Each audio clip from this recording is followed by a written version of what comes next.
Kalau kita membaca di dalam Asbabun Nuzul, cerita yang berkaitan dengan surat Al-Muzammil, maka surat ini turun ketika Nabi dalam keadaan sedih. Waktu itu Nabi sedang berdakwah di antara keluarga besar beliau dan beberapa sahabat, beberapa paman-paman dan keluarga besar Nabi SAW. Jadi lagi berdakwah di antara keluarga besar, kemudian beliau mendapatkan penolakan, terutama penolakan dari Abu Lahab. Kalau yang lain nggak menolak, hanya diam saja. Kalau Abu Lahab menolak dengan kasar, menolak dengan marah, menolak dengan menghina, mencela, sampai ngata-ngatain Nabi, engkau itu anak yatim, kamu harus tahu diri, kamu itu siapa yang selama ini membesarkan kamu, kami adalah paman-paman kamu, seandainya kamu mau mengajarkan kami lebih tahu daripada kamu, karena kami lebih tua, kami lebih banyak pengalaman, kami. Abu Lahab menolak dakwah Nabi dengan sombong. Sehingga kalimat-kalimat Abu Lahab ini membuat Nabi merasa sedih. Setelah Nabi berdakwah kepada keluarganya, Nabi juga berdakwah kepada tetangganya, kepada beberapa orang yang beliau kenal, kemudian kepada masyarakatnya yang ada di kota Mekah, dan sebagian besar dari mereka itu menolak Nabi. Bahkan tidak sedikit dari mereka yang menolak Nabi dengan cara-cara yang menyakiti perasaan Nabi. Karena Nabi juga manusia biasa, beliau seorang yang pemaaf, beliau seorang yang lapang dada, tetapi beliau juga punya perasaan. Bukan berarti beliau plain, lempeng, nggak punya rasa gitu, bukan. Beliau juga seorang yang sangat halus perasaannya, walaupun sangat pemaaf. Halus perasaannya walaupun sangat lapang dada. Sehingga kalimat-kalimat yang beliau dengar dari pemuka Quraisy yang durhaka itu menyakiti perasaan Nabi, membuat Nabi sedih. Dan yang lebih lagi menyakiti perasaan Nabi itu bukan karena dikata-katain, tapi karena justru Nabi kasihan sama mereka. Bisa ngebayangin gimana nasib mereka nanti di akhirat jika mereka menolak dakwah Nabi SAW.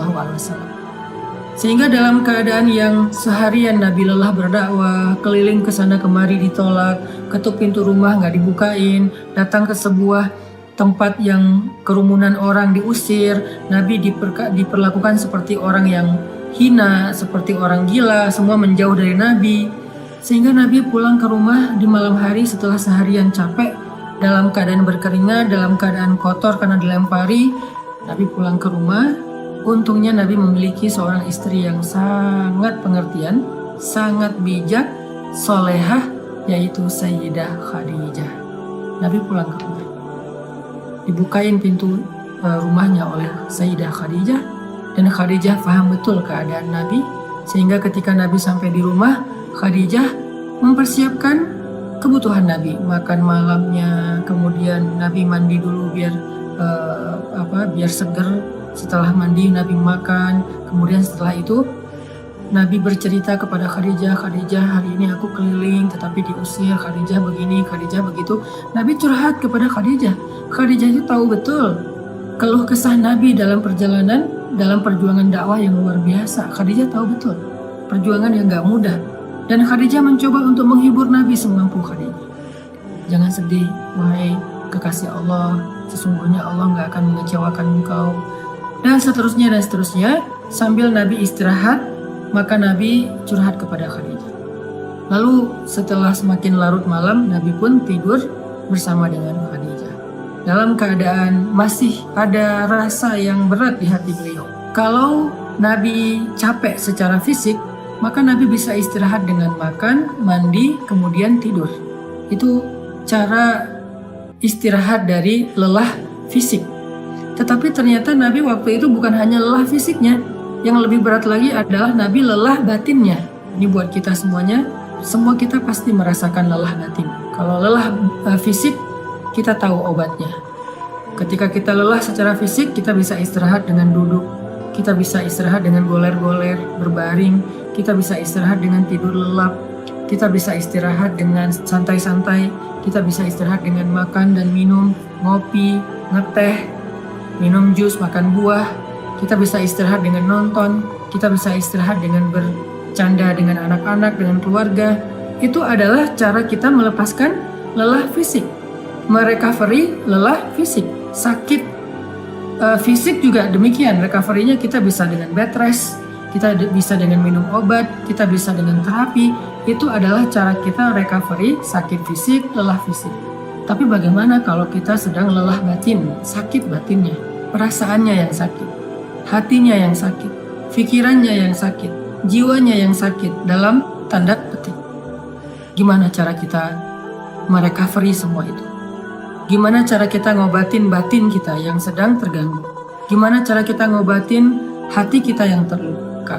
Gimana cara kita ngobatin perasaan kita yang tergores? Ternyata bukan dengan entertain. Cara ngobatin jiwa kita, cara ngobatin hati kita adalah dengan zikrullah, mengingat Allah. Kenapa bisa kayak gitu, Ustaz? Karena jiwa kita itu, roh kita itu asalnya dari langit. Beda sama jasad kita, fisik kita. Jasad atau fisik kita itu asalnya dari bumi. Sehingga ketika dia sakit, maka obat-obatnya ada di bumi. Tapi kalau roh kita, jiwa kita itu ditiupkan oleh Allah asalnya dari langit. Sehingga kalau dia ngerasa sakit, terganggu, maka obatnya ada di langit. Apa obat yang ada di langit? Zikrullah, mengingat Allah. Banyak orang yang salah paham tentang ini. Dia sebetulnya nggak lelah fisik. Kalaupun lelah fisik, nggak terlalu lah. Yang lebih lelah itu sebetulnya jiwa dia. Yang lebih lelah itu sebetulnya hati dia. Yang lebih lelah itu sebetulnya pikiran dia. Yang lebih lelah itu sebetulnya perasaan dia. Maka dalam kelelahan seperti itu, dia mencoba untuk merecovery-nya dengan cara jalan-jalan, dengan cara nonton, dengan cara entertain, dengan cara goler-goler, dengan cara tidur lelap dari pagi sampai sore, malam sampai pagi lagi. Dia pikir dengan begitu dia bisa melupakan rasa sakit hatinya. Ternyata setelah dia melakukan itu, lelahnya nggak hilang. Beban di hatinya itu nggak menjadi ringan. Luka di perasaannya itu nggak menjadi sembuh. Kenapa? Karena dia bukan sedang lelah fisik. Dia bukan sedang capek secara fisik. Dia bukan sedang sakit secara fisik. Dan itulah yang terjadi kepada Nabi SAW. Sehingga ketika Nabi pulang ke rumah, Nabi capek. Tapi yang lebih capek lagi perasaan dan hati beliau. Nabi istirahat bersama dengan Khadijah. Khadijah menyiapkan air hangat. Nabi makan bersama dengan Khadijah. Nabi curhat sedikit kepada Khadijah. Setelah itu Nabi tidur. Karena Nabi berharap dengan tidur, beliau bisa merecovery lelahnya beliau. Ternyata Allah tahu, Nabi bukan hanya butuh tidur. Ya, seseorang butuh tidur untuk recovery lelah fisiknya. Tetapi bukan hanya fisiknya yang lelah. Nabi juga merasakan lelah yang luar biasa hatinya. فَلَعَلَّكَ بَاخِعٌ نَفْسَكَ عَلَىٰ آثَارِهِمْ فَلَعَلَّكَ بَاخِعٌ نَفْسَكَ عَلَىٰ آثَارِهِمْ إِن لَّمْ يُؤْمِنُوا بِهَٰذَا الْحَدِيثِ أَسَفًا. Kata Allah di surat Al-Kahfi, hampir saja engkau mencelakai dirimu sendiri. Hampir saja engkau mencelakai dirimu sendiri karena merasa berat terhadap pengingkaran mereka, merasa berat terhadap kedurhakaan mereka, merasa berat terhadap kekufuran mereka. Hampir saja engkau mencelakai dirimu sendiri, hampir saja engkau membebani perasaanmu sendiri. Itu yang dirasakan Nabi. Nabi sangat terbeban, bukan terbeban secara subjektif perasaan pribadi beliau, bukan. Beliau itu terlalu menginginkan hidayah kepada umatnya. Beliau itu akan sangat sedih kalau ada yang menolak dakwah beliau. Bukan karena pribadinya, tetapi karena kasihan kepada mereka. Allah tahu Nabi sedang merasakan itu. Sehingga ketika Nabi tertidur, terlelap, Muzammil itu sebuah kiasan bahwa Nabi itu tidur lelap. Dalam bahasa Arab, orang kalau tidur lelap itu diistilahkan dengan berselimut. Walaupun bisa juga bermakna memang Nabi memakai selimut, tetapi Al-Quran lebih dalam dari itu. Al-Quran sedang tidak bicara hanya soal selimut yang dipakai Nabi, tetapi Al-Quran itu adalah bahasa sastra, bahasa yang tinggi. Maknanya itu tidak sedangkal pemaknaan kita, pasti pemaknaannya lebih dalam lagi. Sehingga kalimatnya ayyuhal muzammil, wahai orang yang berselimut di sini artinya wahai orang yang sedang lelap dalam tidurnya, wahai orang yang sedang nyaman dengan tidurnya. Kan berselimut itu nyaman, lelap ya.